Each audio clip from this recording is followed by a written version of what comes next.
It's your girl Rene Eliz, and today's video is about 6 tips for your digital job search.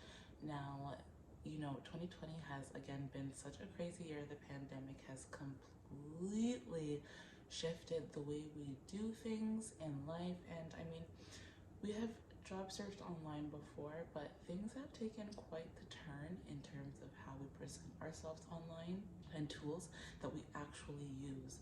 So today I'll give you guys 6 tips for your digital job search and how you can get yourself started and the tools that you can actually use. So tip number 1 is Google search your role. So this will give you an idea as to what companies are looking for based on the role you are actually searching for.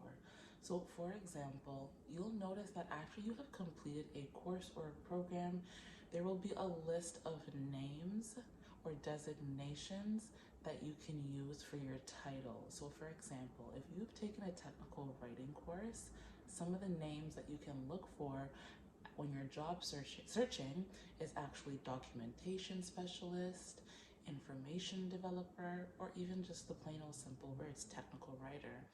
These are just examples of different designations that a program or course will list out for you based on what you are taking, and this will actually help in your Google search when you're actually job hunting. So for tip number 2 is to actually find 6 companies that you actually want to work for and take out the key points in each of these listings that actually pertain to you.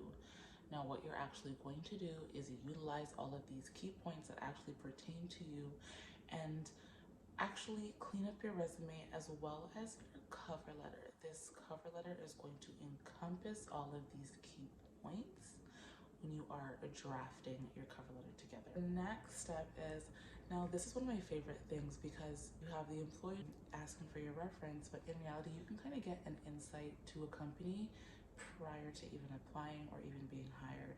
So one of my favorite things to actually do is to go to Glassdoor, glassdoor.com, and you're actually going to type in the companies that you actually want to work for. This will give you an idea as to like what salary to expect, as well as what former employees have said about the company, as well as current employees. A lot of them will write their information or how their feelings about the company. It is nice to see what people have written in the past and what current employees are saying. This will give you an idea as to their work culture and if it's a company that is in line with your work ethics and a company that you actually want to work for. Another tip is once you're actually done reviewing all the companies on Glassdoor, this will definitely help minimize your list a bit more. And again, this is why I've said earlier in the video to choose at least 6 companies. That way when you do use Glassdoor and you see some of the reviews about the company, I guarantee you your list will become even shorter because you'll see that there are certain companies, well, oh, you looked good on LinkedIn, but now that I'm reading all the reviews about your company, I don't think I want to work for you anymore. So this is also good, and in taking a step in finding jobs that you actually want to work or companies that you actually want to work for, and not just having a plain old job just to survive. So when you're updating your resume and your cover letter, utilizing these key points will help you write out and deliver your message as to why this company should even consider you for an interview. You're going to take these companies and you're actually going to plop them into LinkedIn.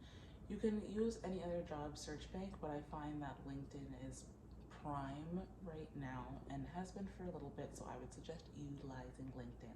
So what you're actually going to do is go onto LinkedIn and search again for those companies that are hiring, and LinkedIn will actually give you a better idea as to what they're really looking for when it comes to hiring their employee and the skills that their employee needs. Step number 5 comes again back to the personalized cover letters.